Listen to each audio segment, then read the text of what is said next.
मी guarantee घेते आजपर्यंत अशी वांग्याची भाजी तुम्ही कधीच खाल्लेली नसेल।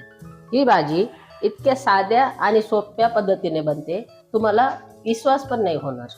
त्यासाठी लागणारे 4-5 वांगी, अद्रक लसूण, 1 हिरवी मिरची, शेंगदाण्याचं कूट, खोबरं, कोथिंबीर, कांदा, मसाल्यांमध्ये लाल मिरची पावडर, हळद, धने पावडर, जिरी आणि गरम मसाला आणि चवीला मीठ। आता आपण बनवायला सुरुवात करूया। 2 हिरवी मिरची, अद्रक लसूण आणि मीठ आपण थोडं कुटून घेऊया।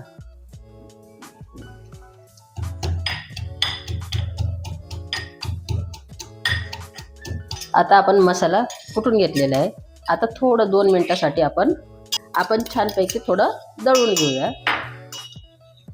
ताकी आपल्या शेंगदाण्याचं कूट, खोबरं छानपैकी मिक्स झालं पाहिजे।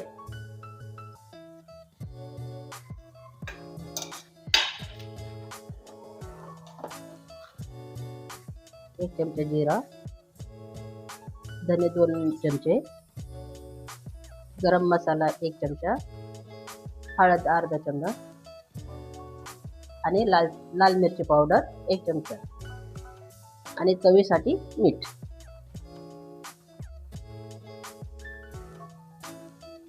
आता आपण 2 मिनिटासाठी दळून घेऊया।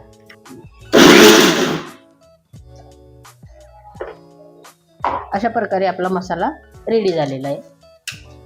आता आपला कांदा आणि मसाला मिक्स करून घेऊया। आपण मसाला चांगल्या प्रकारे मिक्स करून घेऊया।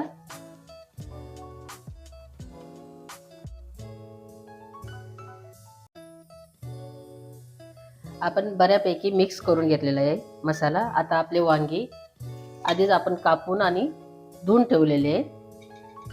थोडंसं मीठ टाकून आपण छान त्यांना कडवटपणा जाण्यासाठी आपण त्यांना धुवून ठेवलेले आहे। आता आपण वांग्यात मसाला भरून घेऊया।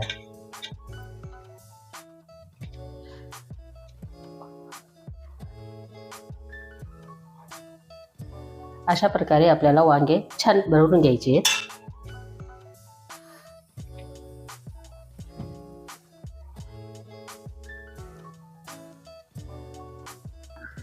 आता आपण एक कढई घेतली आहे। आता गॅस करूया चालू। कढई थोडी 2 मिनिटासाठी गरम होऊ द्यायची। त्यात टाकूया तेल।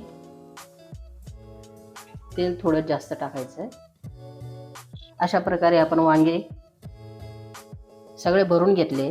आता तेल गरम झालं का आपण त्यात फ्राय करायला टाकायचं आहे। तेल छान गरम झालेलं आहे। आता आपण एक एक वांग त्यात सोडून घेऊया।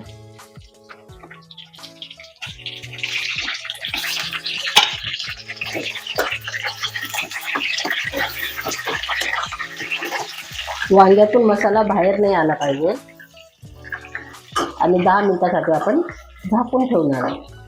आपल्याला 5 मिनिटं छानपैकी फ्राय करून घ्यायचे आणि आपल्याला त्यात मंद आचेवर 10 मिनिटासाठी वाफेवर आपल्याला हे वांगी शिजवून घ्यायची।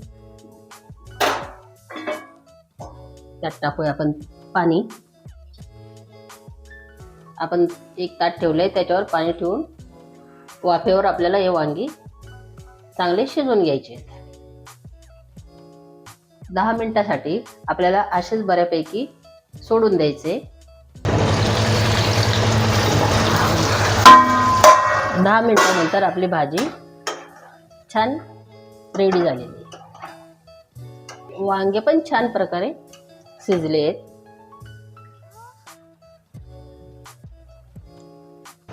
अशा प्रकारे तुम्ही वांग्याची सुक्की आणि छान भाजी बनवू शकता।